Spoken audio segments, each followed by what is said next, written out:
Right now, somewhere, someone is cracking open a beer. Maybe it's you. Maybe it's later tonight. A glass of wine with dinner, a cold one after work, a toast at somebody's wedding. You don't think twice about it. It's just what humans do. To unwind, to celebrate, to mark an occasion. Here's the strange part. This isn't a modern invention. It's not even an old one. It's ancient. Older than writing. Older than farming. Older, possibly, than humans themselves. So the question is, when did we start doing this? And why did it stick around for tens of thousands of years? To answer that, we actually have to start before humans existed at all. Picture a forest floor. Millions of years ago, fruit falls from the trees and it rots. As it rots, wild yeast eats the sugar inside it and produces a byproduct, alcohol. Biologist Robert Dudley noticed something odd about this. Our ancient ancestors among them were drawn to that smell. The scent of fermentation meant ripe, calorie-dense fruit nearby. He called it the drunken monkey hypothesis. The idea is blunt. Our attraction to alcohol didn't start with a decision. It started with a nose that evolved to chase sugar, and ethanol just happened to be the smell that came with it. Think about that. Before we had a word for alcohol, before we had cups or barley or breweries, our bodies were already built to want it. That's the seed. Everything else is just humans getting better at chasing that smell on purpose. Fast forward, way forward, all the way to the end of the last ice age in a limestone cave overlooking the Mediterranean. The site is called Raqefet Cave in modern-day Israel. The people living there were the Natufians, hunter-gatherers, not farmers, roughly 13,000 years ago. In 2018, researchers led by Li Liu examined stone mortars carved into the cave floor. They found residue, starch granules, showing signs of malting, mashing, and fermentation. That's beer, brewed in a cave 13,000 years before your local brewery existed. And here's the detail that makes it strange. The Natufians weren't farming grain yet. They were gathering wild wheat and barley, specifically, it seems, to make this drink. Here's what makes this so important. For decades, the standard story of civilization went, humans farmed grain, then baked, eventually figured out beer as a byproduct. This flips it. Some researchers now argue people were brewing alcohol from wild grain before they ever domesticated it as a food crop. In other words, we may have started farming to keep the beer supply going, not the other way around. Let that sit for a second. An entire agricultural revolution, possibly kick-started by the desire for a drink. Now travel east, a few thousand years later, to a site called Göbekli Tepe in modern-day Turkey. This is one of the oldest known ritual sites on Earth, built around 11,600 years ago by people who, again,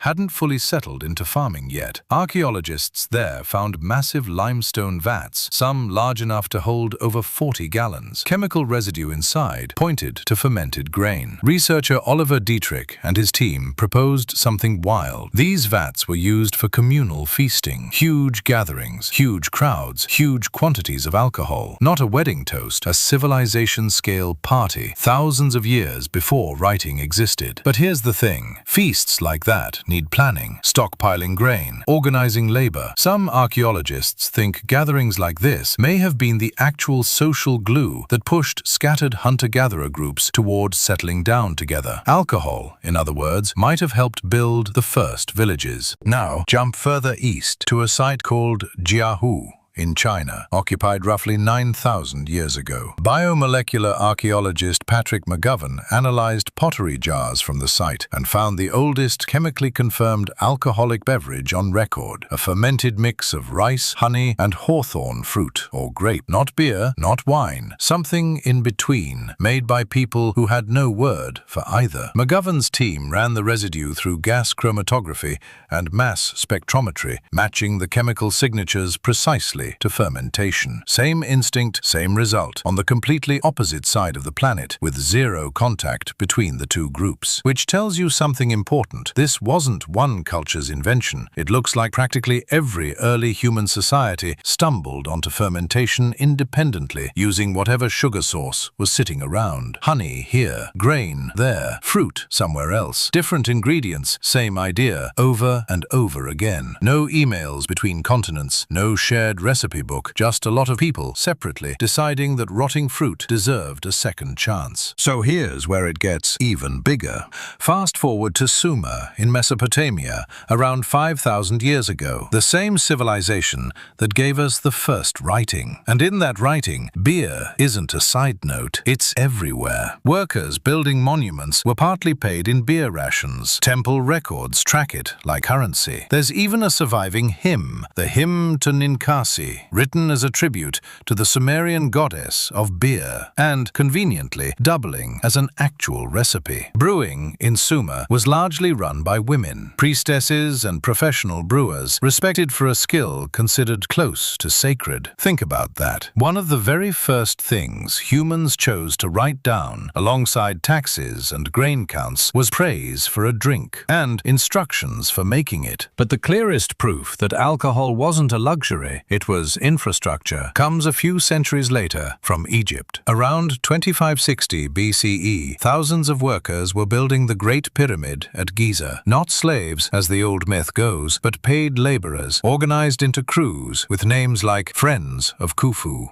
Archaeologist Mark Lehner excavated the workers' town beside the pyramids and found bakeries and breweries built at an industrial scale, capable of feeding and watering thousands of people a day. Papyri, discovered later, including one worker's logbook known as the Diary of Mirir, list beer as a standard part of daily rations, not a treat, a wage. Beer built the pyramids, not metaphorically, literally. It was the paycheck. So here's the full picture. It starts with a smell. Wild yeast breaking down fruit sugar millions of years before humans existed, wiring primate brains to chase that scent. It becomes hunter-gatherers in a cave above the Mediterranean, brewing beer from wild grain 13,000 years ago, possibly before farming even existed. It becomes massive stone vats at Göbekli Tepe, fueling feasts that may have helped push humans towards settling into permanent communities. It shows up independently in China 9,000 years ago, in a completely different form, made from rice and honey and fruit, and it becomes sacred enough in Sumer to earn its own goddess, its own hymn, and a place in the very first writing humans ever produced. It becomes, in Egypt, the actual currency that paid the crews who raised the pyramids. So the next time you crack open that drink without thinking twice, that's not a modern habit. That's a smell your ancestors were chasing before they were even fully human, refined over thousands of years into breweries, recipes, and rituals. We built entire civilizations on top of that instinct. Somehow, along the way, we also invented pyramids, cities, and written language. Maybe that says something about what it actually takes to get humans working together, good company, and something to drink. If you liked digging into this one, there's a lot more of our weird ancient habits to get through. Stick around for the next one.